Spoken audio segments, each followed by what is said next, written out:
வணக்கம் நண்பர்களே. இன்றைக்கி வந்து காலை உணவு பார்த்திங்கன்னா முதல்ல வந்து நெல்லிக்காய் ஜூஸ் வச்சுருக்கோம். நெல்லிக்காய் ஜூஸ் தான் எல்லாத்துக்கும் கொடுத்தோம். அதுக்கப்புறம் வந்து கொய்யாப்பழம்.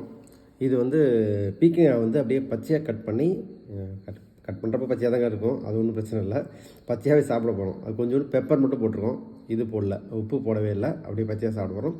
இது பெப்பர் போடாமே நல்லாயிருக்கும், சாப்பிட முடியும். தோல்லாம் சீவிட்டு சாப்பிடணும், ரொம்ப நல்லாயிருக்கும். ஆனால் கொஞ்சம் டேஸ்ட் வேணுங்கிறதுக்காக பெப்பர் மிளகுத்தூள் மட்டும் கொஞ்சம் போட்டுக்கிறோம்.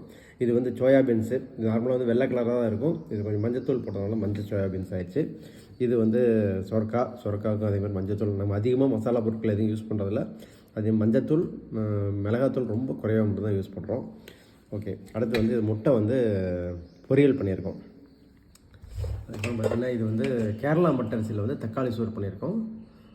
கேரளா மட்டரிசி வந்து சோறு நல்லா கொட்டை கொட்டையாக இருக்கும், சிகப்பு கலராக இருக்கும். இது தக்காளி சோறு பண்ணனால கலர் வந்து தெரியல உங்களுக்கு, சிகப்பு கலர் ஒரே மாதிரி தான் இருக்குது. இதுக்கு வந்து தயிர் பச்சிட்டே இருக்குது.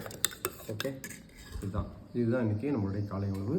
ஸோ இந்த மாதிரி வந்து ஃபுல் பிளேட் சாப்பிட்றதுக்கு முயற்சி பண்ணுங்கள். ஃபுல் பிளேட் வந்து வெரைட்டி இருக்கட்டும். இதே மாதிரி சோறு நிறையா போட்டு குழம்பு, ரசம், மோர் இந்த மாதிரி சாப்பிட்றத விட, இட்லி தோசை ஒரு 4 இட்லி 5 இட்லி சாப்பிட்றத விட தோசை நிறைய 7 தோசை 8 தோசை 10 தோசை சாப்பிட்றவங்களாம் இருக்காங்க. அந்த மாதிரி சாப்பிடாம இந்த மாதிரி ஐட்டம் சாப்பிட்டுட்டு இதுக்கு மேலே வந்து கார்போஹைட்ரேட் சாப்பிடுங்க. அதுதான் உங்கள் உடம்புக்கு நல்லது. ஓகே.